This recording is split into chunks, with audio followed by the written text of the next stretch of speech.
Driven by this urgency, Haru and Angelica rapidly ascended the dungeon. They quickly arrived on the 73rd floor, encountering a group of lizard men. Knowing their vulnerability to cold, Haru promptly encased them in ice with a burst of magic, allowing Angelica to shatter them with ease. The following floor held scorpions, which Haru swiftly dispatched with a cloud of suffocating smoke. Their next challenge was a swift, powerful two-headed canine.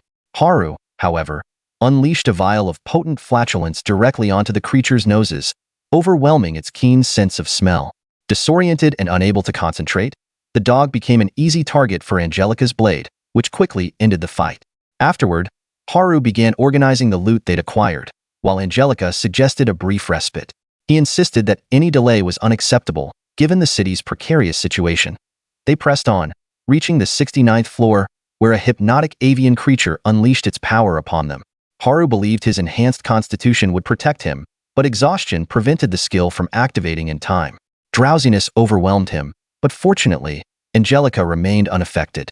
She hoisted him onto her back, urging him to continue resting.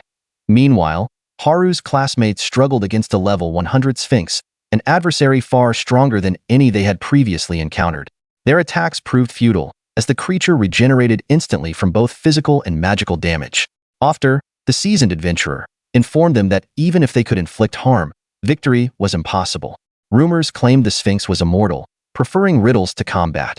He lamented their impulsive attack, which had now provoked the creature's wrath. Angelica carried Haru to the 59th floor, where he finally awoke, ready to rejoin the fight. While searching for a path across the unstable floor, he sensed a familiar presence above.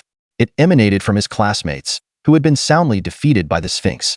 As the monstrous being lunged toward the class representative, Haru dramatically intervened, striking it with his newly fused magic gear designed to negate its physical immunity.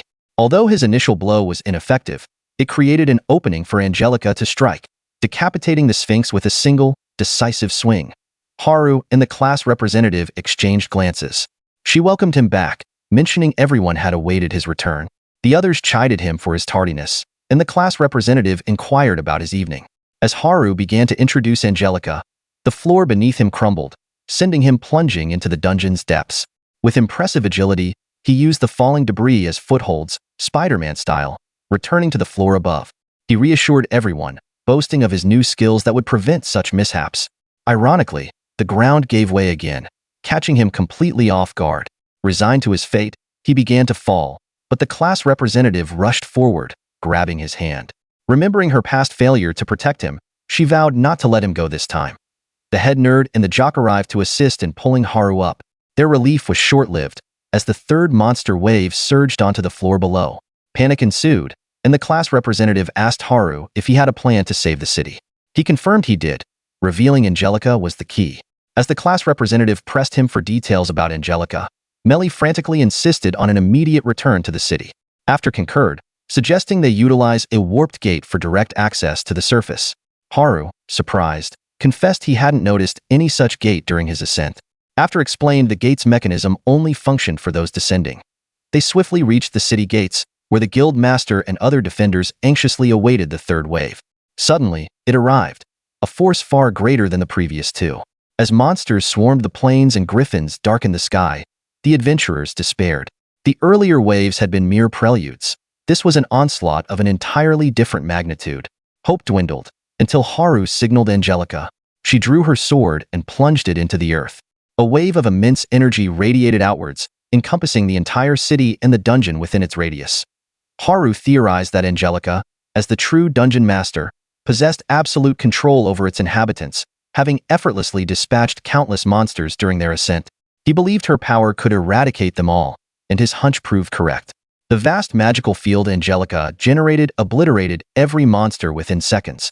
Stunned silence followed, before Haru approached Angelica for a celebratory fist bump. He breathed a sigh of relief, satisfied his gamble had paid off. His classmates, even more bewildered, questioned if this was his doing. Haru clarified that Angelica was responsible for the miracle, causing her to blush modestly. Only the head nerd deduced Angelica's true identity as the Dungeon Emperor, shocking the others. Haru assured them Angelica was an ally, having saved him countless times within the dungeon. The adventurers, trusting Haru's judgment, accepted Angelica as a friend. The head nerd, however, remained inquisitive, confirming Angelica was the dungeon's ultimate authority, surpassing even the boss monsters in power.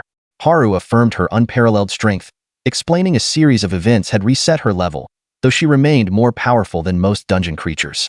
He had hoped her power could compel the monster's obedience, but close proximity was required. The girls, worried about a resurgence, inquired about the monster's fate. Haru assured them they were likely confined to their respective floors, now under the Dungeon Emperor's command. He declared the city safe, prompting cheers of joy and relief. Peace swiftly returned. The following day, Haru organized an event to showcase the items he'd collected from the dungeon. The class representative and the others arrived as requested, awestruck by the display of rare weapons and armor. Haru, with a touch of smugness, announced a special Black Friday sale. A frenzy of buying ensued, with the word sale granting the girls superhuman strength to shove the boys aside. Fortunately, Haru, ever the thoughtful friend, had reserved some items specifically for them. Everyone acquired new equipment, excitedly exploring its capabilities. Haru was pleased their lives would now be easier, but concerned about Angelica's social skills, or lack thereof, after her extended isolation in the dungeon. He wondered how she would adapt to life with the rest of the group.